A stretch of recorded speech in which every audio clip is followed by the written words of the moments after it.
Unfiltered. Like you're in another world, like you zoned out. Hello and welcome to Unfiltered. I'm your host, Georgii Speakman, and today's episode is inspired by a recent trip I took to New York City, a city that never fails to captivate me. It reminded me of why I love it so much, have always wanted to live there, but still don't. But more importantly, it reminded me of the value of a different kind of community, the kind rooted in random, spontaneous, fun, unpredictable, and witty human interaction. Sure, at times New York City can make you feel like a sardine packed into a can or a headless chicken fighting its way through a sea of fast-moving humans on a mission.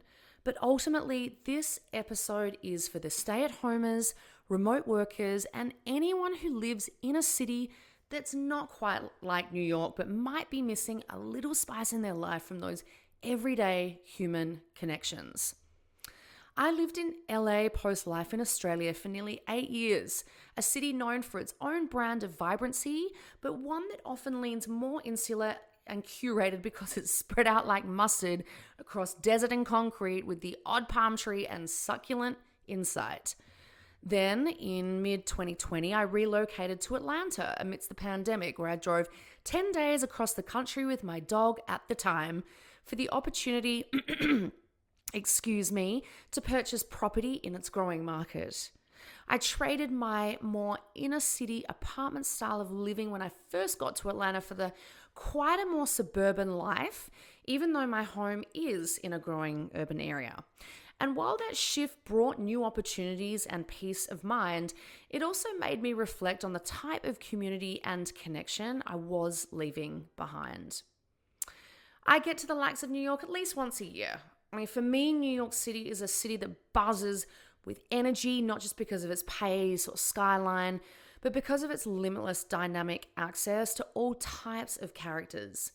It's in the chance conversations with a barista, someone sitting next to you at a restaurant, a stranger in the street, busker in the subway, or the banter shared with someone waiting in line.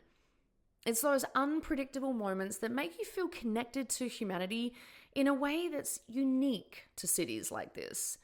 For many of us, remote work has redefined the way we interact with the world. It's convenient and productive, but it can also be extremely isolating. Add to that the growing trend of moving to less densely populated areas for affordability or lifestyle reasons, and you might find yourself in a bubble. A safe, comfortable bubble, but a bubble nonetheless. This is not necessarily new news or prolific news, but where I'm going with it might be able to provide some helpful insights. Even though I love working from home and I find myself to be extremely productive having my home set up, easy access to food in my kitchen, with more of an ability to walk my dog throughout the day, it's when you're no longer commuting or working in shared spaces that you obviously miss out on these fleeting, seemingly small interactions that can invigorate your soul, put a random smile on your face, and become a memorable daily encounter. The problem I personally face is that I do need more peace and quiet to concentrate, take calls. I need an office setup where I'm not staring down into my laptop at an unpredictable angle that's not great for my neck all day long, which can make working from a coffee shop or some type of social environment less appealing for me and my personal style of work. And I'd say arguably a lot of you are in a similar position, but for different reasons. So why does the everyday human connection matter in this context, outside of knowing and obviously understanding that we're all social creatures to different degrees and by nature? Well, spontaneity fuels creativity. These unexpected encounters and conversations can challenge your perspective and, of course, inspire new ideas. We all know that laughter is medicine. A witty exchange or a shared joke with a stranger can instantly lift your mood. Connection combats isolation. Even brief moments of connection remind us that we're part of a larger, shared experience. It's grounding. Seeing people from all walks of life reminds us of the diversity of the human journey and spirit, and can put our own challenges into perspective, because we can all be guilty of getting caught up and stuck inside our own heads. But how do we experience these things to keep our own hearts, souls, and creativity alive if we're not living in a New York City type city or the inner city, are bound by routine and are having to or choose to work remotely? Maybe you prefer it that way. I mean, you don't need to relocate to a major city to rediscover this kind of human connection, which is intrinsic to all of our natures. But here are some suggestions to maintain more of that New York spontaneity and connection in your life, no matter where you live, because I know I need my big city New York style of fix. Number 1, get out of the house. Isn't that obvious? Go to a local coffee shop, park, or clubhouse if you're a member. I used to use Soho House, my Soho House membership in LA, at least a couple of times a week. I was recently at a couple of the different houses in New York, and it felt so good. Simply being in spaces where others can gather can create opportunities for interaction. You don't have to work from these locations, but maybe set up a one in-person meeting a day or every week, if possible, just to break the monotony. Go and eat in a market type environment. New York has the likes of the Chelsea or Essex markets, for example, but find your equivalent in your respective city if possible. I know in Atlanta we have Krog Street Market, Ponce City Market, and Halladom Eatery as well, which are wonderful destinations to pop into for a quick bite and get that human buzz and connection. Join an actual community. I've recently joined my girlfriend Bella's community that's rooted in health, fitness, and wellness with events and other experiences, which reinvigorates my personal motivation and continues to connect me with like-minded people. Stay tuned for next week's episode, as Bella will be the first female interviewee guest that we're going to have on Unfiltered, an episode that will release next Thursday at 8 a.m. EST. Commit to a class a week. Be it yoga, Pilates, dance, go to the gym, whatever gets your body moving, and share the experience with a friend or be open to making new ones. Take a new route. I love this one. Wherever you're going, take a different route. Stimulate your senses and invoke a new sense of surroundings. Instead of turning right, turn left. As long as you can still get to your destination, but try new streets, suburbs, routes, all the things. It definitely activates a new type of thinking.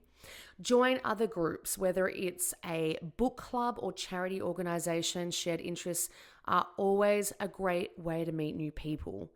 And last but not least, be open and embrace spontaneity. Say yes. Say yes. Be a half glass open person. Say yes to invitations, even if they're last minute or outside of your comfort zone.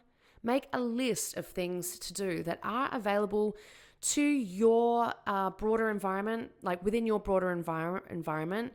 And whenever you feel that boredom or lack of connection kick in, review your list of things to do that entails cooking up a new recipe at a cooking class, taking a friend to a local farmer's market and buying food to cook for the two of you and or together.